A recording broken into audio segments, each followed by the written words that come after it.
Alright, this video is for Dallas. I have your quad finished up.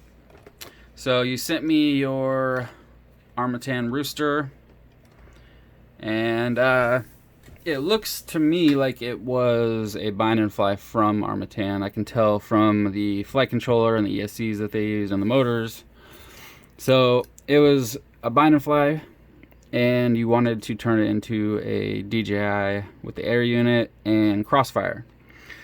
It was kind of a pain in the ass because the way they had the stack, it was up kind of high, so there was no way possible that the air unit was going to fit in there with it like that. So I had to remove some standoffs and lower the flight controller down some. Got it down as low as I could with having the battery cable, because they run the battery cable underneath and out the front.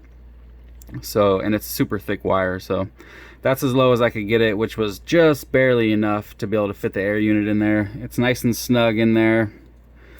I got some foam tape underneath, as you can see there, and I put some tape over the some of the solder joints just to keep the air unit from contacting it. And then you got your crossfire right here. So for binding, you might have to push the bind button, you might not need to. It just depends. When you plug in the battery, if you just see a red LED, then you're going to need to push the bind button, and then it'll start flashing slowly green. If it already is flashing slowly green when you plug in the battery, then it's ready to bind. You don't need to push nothing. But the bind button's right here. Alright, so if you see the red, just push down kind of hard right here on it, because I didn't cut the heat shrink out. I left it this time, but you can still just push it down, and you'll start seeing as soon as you push it, it'll just start flashing slowly green. I updated the flight controller to Betaflight 4.2.1, and I activated and updated the air unit to the 0.0600, the newest firmware. And the camera was a big old pain in the ass too, because obviously this frame is designed for a full-size camera, and the air unit camera is micro sized. So I kind of did a cross between let me see if I have one sitting here. Well, maybe I don't. You know the adapters that come with the mini cams that turn them into a full size? It just wraps around that black piece. Well, I snipped off the back bar that goes across, and so it was just two pieces, one for each side, and then I screwed them onto the camera.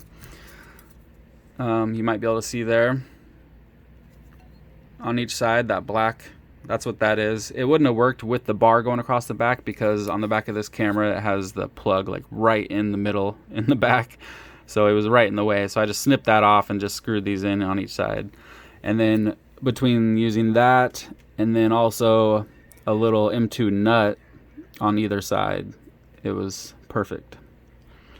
So that turned out good after being a big old pain in the ass.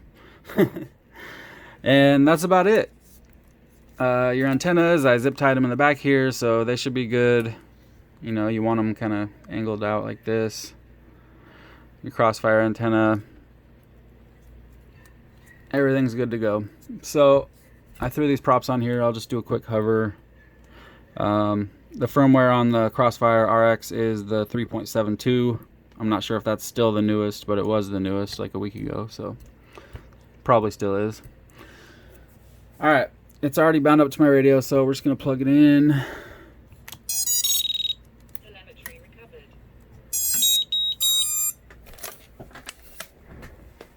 Obviously I can't show you the video since I don't have some DJI goggles. Here we go.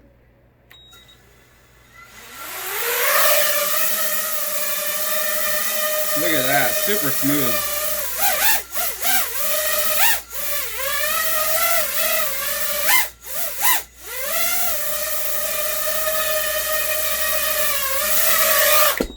All right.